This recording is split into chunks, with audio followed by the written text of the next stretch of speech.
جی دعاؤں میں آج ایک اہم دعا ہے، بڑی ہی اہمیت کی حامل۔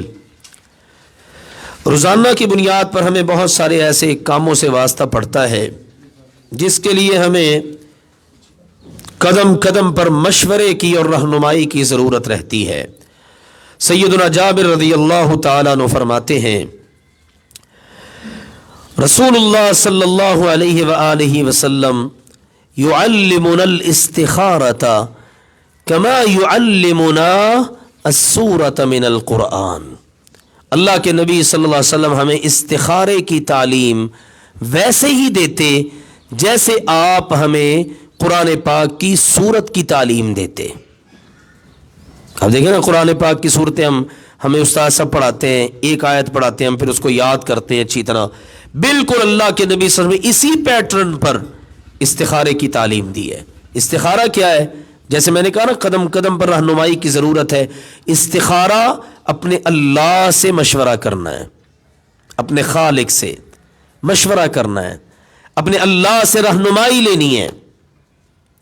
انسان نے کوئی کام کرنا ہے، ڈبل مائنڈیڈ ہے، کروں نہ کروں، کسی نتیجے پر نہیں پہنچ رہا، تو کیا کر لیں؟ استخارہ۔ دو کام کرنے ہیں، استخارہ اور دوسری چیز ہے اپنے ساتھ مخلص، جو بھی ہو آپ کے ساتھ مخلص، آپ کی بیوی ہے، آپ کا بھائی ہے، آپ کا بیٹا ہے، آپ کی بیٹی ہے، پتہ چل ہی جاتا ہے نا، تو اس سے مشورہ کرنا ہے۔ مشورہ، اور مشورہ کیا چیز ہے؟ المستشار امین، جس سے مشورہ لیا جائے وہ امین ہوتا ہے، اس نے مشورہ صحیح دینا ہے۔ بھائی جان میں نے فلاں کاروبار کرنا ہے، آپ کیا کہتے ہیں؟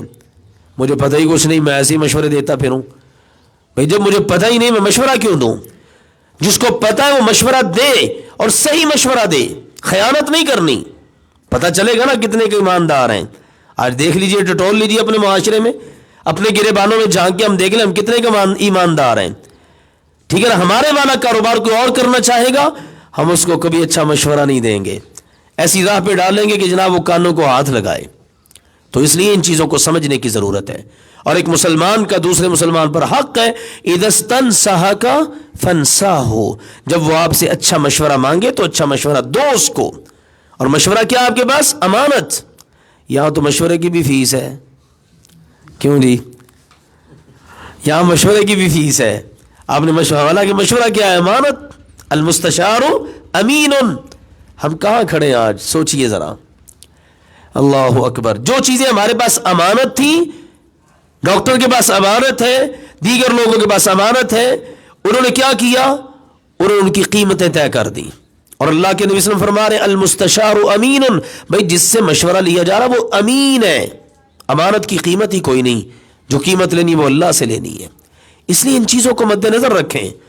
تو جو مخلص ہے اس کے ساتھ مشورہ کرنا ہے، اور یاد رکھیے ما ندم من استشار، اللہ کے نبی صلی اللہ علیہ وسلم کا فرمان ہے اس کو ندامت نہیں اٹھانی پڑتی جو مشورہ کرتا ہے مخلص لوگوں سے۔ اور اگلا جملہ یہ ہے، آپ نے فرمایا جو اللہ سے استخارہ کر لیتا ہے پھر اس کو پچھتانا نہیں پڑتا، اللہ اس کی رہنمائی کر دیتا ہے۔ اگلی بات یہ جانیے، استخارہ کس نے کرنا ہے؟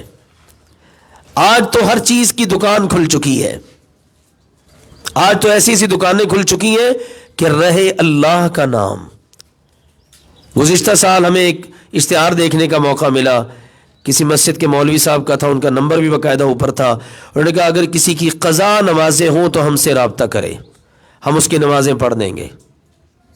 اندازہ کیجئے کہاں جا کھڑی ہوئی یہ امت۔ وضع میں تم نصارہ تمدن میں حنود، یہ مسلمان ہیں جنہیں دیکھ کے شرمائیں یہود۔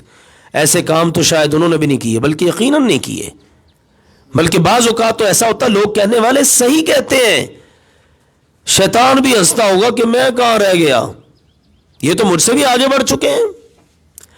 استخارے کی بھی کوئی ایسی صورتحال ہے؟ استخارے کے لیے باقاعدہ میڈیا پر آتے استخارہ کروائیں جی۔ اللہ کے نبی کریم صلی اللہ علیہ وسلم کے 1.5 لاکھ صحابہ کرام حجۃ الوداع کے موقع پر، پھر صحابیات، صحابہ، ان کام پڑھتے، کبھی آپ نے کسی کے لیے استخارہ کیا ہو؟ نہیں، صحابہ کہتے ہمیں تعلیم دیتے بھئی اپنے کام کے لیے استخارہ تم نے خود کرنا ہے، جس قدر اپنے لیے بندہ خود مخلص ہو سکتا ہے نا، دوسرا اس کے لیے کبھی اتنا مخلص نہیں ہو سکتا۔ تو یہ تعلیم تو ہمیں تھی، کام تو مجھے ہے بھائی، استخارہ تو میں نے کرنا ہے، مشورہ اللہ سے میں نے کرنا ہے، تو مجھے کسی دوسرے کے ساتھ کیا پڑی ہے کہ میں اس کو کہتا پھروں بھائی کام میرا ہے، مشورہ آپ کر دیجئے، استخارہ آپ کر دیجئے۔ انا للہ و انا الیہ راجعون۔ تو آئیے ہم نے انشاءاللہ ان چیزوں کو سمجھنا ہے اور حقیقت کو ہم نے قبول کرنا ہے، اور جو غلط چیزیں ہمارے اندر انشاءاللہ ان سے ہم نے اپنا دامن بچانا ہے۔ عقائد کے لحاظ سے، اعمال کے لحاظ سے ہم دیکھ لیں نا، ہم پڑھتے جا رہے ہیں نا ساری چیزیں کتنی کلیئر ہیں قرآن و حدیث کے اندر، لیکن ہم ان سے کتنی دور ہیں۔ اصل جہالت ہی یہ ہے ہمارے اندر، اسی لیے تو نقب لگانے کا موقع مل جاتا ہے، ٹھیک ہے نا، ہر ایرے غیرے کو موقع مل جاتا ہے۔ اللہ تعالیٰ نے کتنے زبردست بیانات قرآن پاک میں دیے ہیں۔ اللہ نے مجھے اور آپ کو کہا یا ایھا الذین آمنو، اے ایمان والو، ان کثیرا من الاحبار والرہبان لیأکلون اموال الناس بالباطل ویصدون عن سبیل اللہ۔ سورۃ التوبہ پڑھیے، اللہ نے کہا ایمان والو تم کان کھولو، تم خبردار رہو، یقین جانو تمہارا رب تمہیں بتا رہا ہے، بہت سارے علماء، مذہبی پیشوا، راہب، درویش، صوفی، یہ سب کے سب کثیراً بڑی تعداد میں تمہیں ملیں گے کہ لَيَأْكُلُونَ أَمْوَالَ النَّاسِ بِالْبَاطِلِ، کہ لوگوں کا مال باطل طریقے سے کھا جائیں گے، وَيَصُدُّونَ عَنْ سَبِيلِ اللَّهِ، اور انہیں کبھی اللہ کی راہ صحیح طرح بتائیں گے نہیں۔ بھئی جب مجھے پتا ہوگا کہ بات یہ حق ہے تو کبھی بھی کوئی مجھے سیدھی راہ سے ہٹا نہیں سکتا، ٹھیک ہے نا۔ آپ لوگ ماشاءاللہ دوسری تعلیم سے منسلک ہیں، فزکس کا، کیمسٹری کا، کسی اور کا کوئی قاعدہ کلی آپ کو پتا ہو، ادھر ادھر سے کوئی آپ کو غلط گائیڈ کرے ہوں گے کبھی؟ کبھی بھی نہیں۔ اور اگر آپ کو پتہ ہی نہ ہو، پھر جس نے جو بتانا ہے آپ نے ویسے ہی چلنا ہے نا۔ دین کے معاملے میں ہمارا ایسا ہی حال ہے، ہمیں قواعد، اصول، ضابطے، بنیادی ان کا پتہ ہی نہیں ہے، لہذا پھر ایرا غیرہ جو بھی ہمیں کو مشورہ دیتا ہے نا، ہم اسی پر چل پڑتے ہیں۔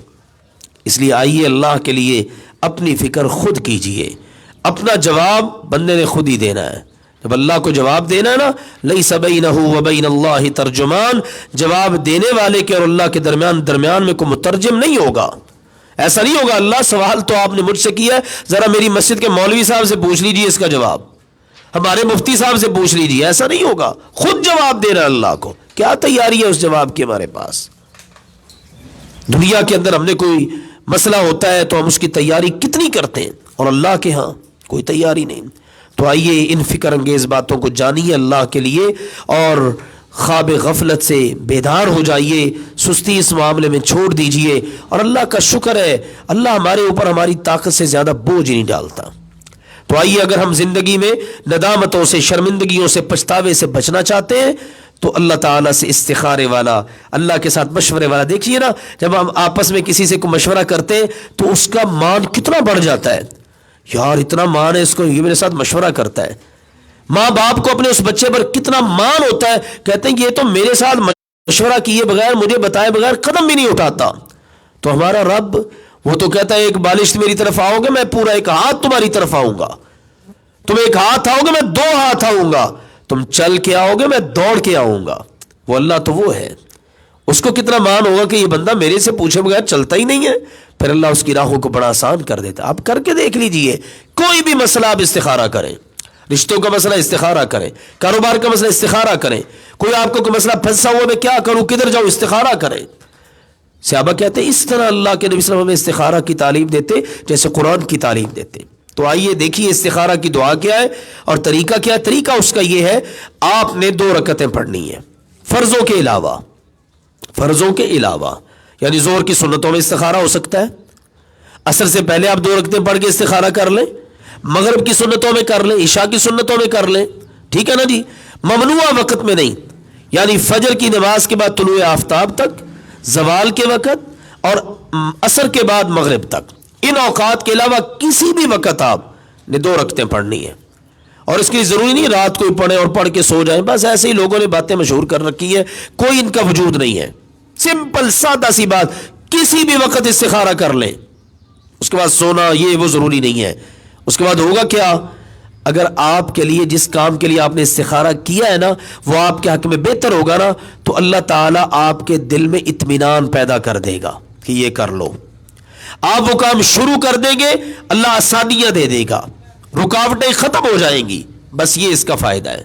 یہ نہیں ہے کہ آپ کو خواب آئے گا, خواب کی پھر تعبیر پوچھتے پھرے میں نے یہ دیکھا ہے, یہ ہو سکتا ہے کہ اللہ خواب میں کو آپ کو رہنمائی کر دے, لیکن یہ 100% ضروری نہیں ہے کہ لازمی اللہ نے خواب میں ہی آپ کو رہنمائی کرنی. نہیں, احادیث کے اندر یہ بات موجود ہے.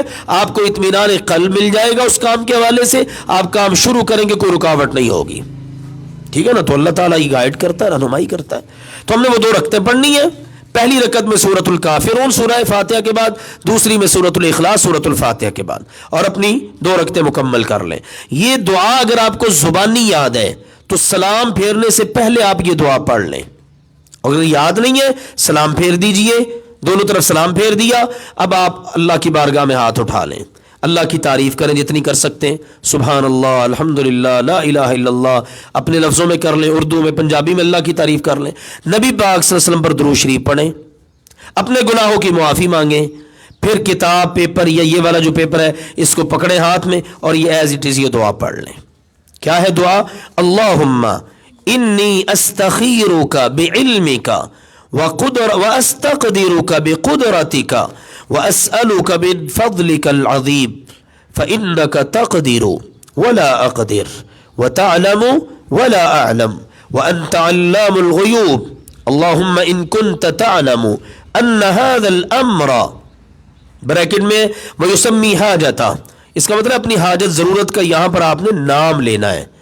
اگر آپ عربی میں نام لے سکتے ہیں تو لے دیں, نہیں لے سکتے تو حاضل امرہ ہی پڑھ لیں. ٹھیک ہے نا جی.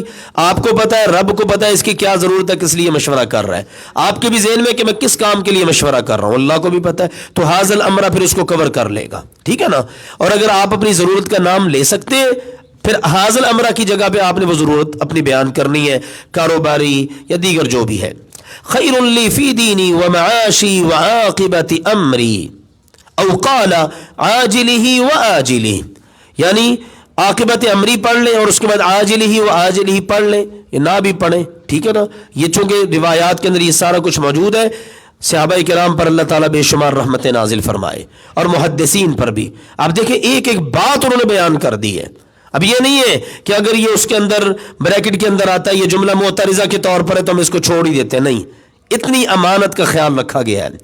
ٹھیک ہے. فَاقْدُرْهُ لِي وَيَسِّرْهُ لِي ثُمَّ بَارِكْ لِي فِيهِ وَإِن كُنْتَ تَعْلَمُ أَنَّ هَذَا الْأَمْرَ شَرٌّ لِي فِي دِينِي وَمَعَاشِي وَعَاقِبَةِ أَمْرِي او قال, یا کہے عاجلہ وآجلہ فاصرف عنی واصرفنی عن واقدر لی الخیر حیث کان ثم ارضنی بہ. یہ ہے دی دعا, بڑی پیاری دعا ہے. اللہم, اے اللہ, انی, بے شک میں, استخیرک, میں تجھ سے خیر مانگتا ہوں, میں تجھ سے خیر کا سوال کرتا ہوں, میں تجھ سے مشورہ کر رہا ہوں, بعلمک, تیرے علم کی بنیاد پر, جیسا تیرا علم ویسا تو میرا ہے ہی نہیں. واستقدرک بقدرتک, اور یا اللہ میں تجھ سے قدرت کا سوال کرتا ہوں, ہمت کا, کہ تو مجھے ہمت عطا فرما, اور تجھے تیری قدرتوں کا واسطہ ہے. واسألک من فضلک العظیم, اور تیرے عظیم فضل کے ذریعے سے تجھ سے سوال کرتا ہوں. دیکھیے اللہ تعالیٰ سے مانگنے کا کیسا خوبصورت انداز ہے اور اللہ سے کیسا مشورہ کیا جا رہا ہے. اور کہا فَإِنَّكَ تَقْدِرُ وَلَا أَقْدِرُ, بے شک تو قدرت رکھتا ہے اور میں نہیں رکھتا. وَتَعْلَمُ وَلَا أَعْلَمُ, یا اللہ تو جانتا ہے اور میں نہیں جانتا, مجھے تو کچھ بھی نہیں پتا, اناڑی ہوں بالکل. وَأَنْتَ عَلَّامُ الْغُیُوبِ, اور تو ہی تمام غیبوں کو جاننے والا ہے. مستقبل میں اس کام کا کیا فائدہ کیا نقصان, اللہ مجھے کچھ بھی نہیں پتا, تجھے پتا ہے کیونکہ سارے غیبوں کو خوب جاننے والا تو ہی ہے. اللہم, اے اللہ, ان کنت تعلم, اگر تیرے علم میں ہے, ان هذا الامر, کہ بے شک یہ والا معاملہ, یہ میں نے اپنے بچے کا رشتہ کرنا, یہ میرا رشتہ فلاں جگہ پر ہو رہا ہے, کیونکہ خود بھی کر سکتی ہے نا, بچی کر سکتی ہے, بچہ کر سکتا ہے, والدین کر سکتے ہیں. کاروبار کرنا, یا اللہ یہ میرا کاروبار, یا اللہ فلاں کے ساتھ ڈیل کرنی ہے, وہ بندہ کیسا ہے, کروں نہ کروں. ٹھیک ہے نا. اس طرح کے معاملے, میں نے فلاں کے ساتھ کوئی معاملہ کرنا ہے, کروں نہ کروں, اس طرح کی چیزیں. ٹھیک ہے نا, ساری کی ساری. تو یا اللہ یہ معاملہ خیر لی فی دینی, یہ بہتر ہے میرے لیے میرے دین کے معاملے میں، وہ معاشی اور میرے معاش کے معاملے میں، میری روزی روٹی کے معاملے میں، وعاقبت امری اور میرے انجام کار کے معاملے میں، آخرت کے لحاظ سے۔ یہ بول دیجئے او قال، یا مزید یہ بھی کہے عاجلہ و آجلہ، یا اللہ جلدی سے یا دیر سے۔ بعض اوقات کام کا جلدی ہو جانا بہتر ہوتا ہے، بعض اوقات کام کا دیر سے ہونا بہتر ہوتا ہے، ہمیں تو کچھ نہیں نہ پتا۔ تو یہاں پر یہ بھی عاجلہ و آجلہ، اللہ جلدی یا بدیر تجھے پتہ ہے، اگر بہتر ہے تو فقدرہ لی، یا اللہ میرے مقدر میں کر دے، ویسرہ لی اور اس کو میرے لیے آسان کر دے، ثم بارک لی فی، پھر یا اللہ اس کے اندر برکتیں ڈال دے۔ سبحان اللہ، اندازہ کیجیے آپ، کوئی چیز رہ گئی ہے؟ سب کچھ آ گیا۔ یا اللہ میرے مقدر میں بھی فرما دے، میرے لیے اس کو آسان کر دے، پھر یا اللہ اس کے اندر برکت بھی ڈال دے۔ سبحان اللہ۔ وَإِن كُنْتَ تَعْلَمُ، اور اگر تیرے علم میں ہے، أَنَّ هَذَا الْأَمْرَ کہ بے شک یہ معاملہ، شَرٌ لِّي فِي دِينِي وَمَعَاشِي وَعَاقِبَةِ أَمْرِي، میرے لیے میرے دین، میری معاش، میرے انجام کار کے لحاظ سے برا ہے۔ او قال، یا مزید یہ بھی کہے عاجلہ و آجلہ، جلدی سے یا دیر سے، کسی بھی طرح یہ میرے لیے برا ہے، اس کا برا نتیجہ جلدی نکلے بعد میں نکلے، تو یا اللہ میں دعا کرتا ہوں فاصرف عنی، مجھ سے اس کو پھیر دے۔ یا اللہ کوئی نہ کوئی ایسی شکل نکال دے، ڈیل ہی نہ ہو، یہاں پر رشتہ ہی نہ ہو، پھر یا اللہ ایسی صورت نکال دے کہ معاملہ پائے تکمیل کو پہنچے ہی نہ، واصرفنی عن، اور مجھے بھی اس سے پھیر دے، مجھے اس کا خیال ہی نہ آئے۔ بعض اوقات ایسا ہوتا ہے نا، بندہ بڑا سمجھتا ہے کہ یار یہاں پر ہو جائے نا تو یہ بات، پھر نہ ہونا تو بندہ بعد میں پچھتاتا ہے، ٹینشن لے لیتا ہے کہ یار یہ کیوں نہیں ہوا، ہو جانا چاہیے تھا۔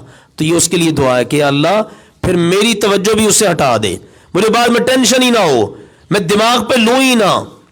وَاقْدُرْ لِيَ الْخَيْرَ حَيْثُ كَانَ، یا اللہ خیر جہاں بھی ہے نا وہ میرے مقدر میں فرما دے، مجھے نہیں پتا کہاں پر ہے خیر، آسمانوں میں ہے، زمین میں ہے، دور ہے، نزدیک ہے، مجھے نہیں پتا، جہاں بھی خیر ہے مجھے عطا کر دے۔ ثم ارضنی بہ، پھر مجھے اس پر راضی بھی کر دے، اس پر خوش بھی کر دے کہ میرے اللہ نے مجھے خیر دی ہے۔ یہ ہے وہ دعا جس کو آپ نے پڑھنا ہے 2 رکعتیں پڑھنے کے بعد، پھر اس کے بعد آپ نے اپنے کام کو شروع کر دینا ہے۔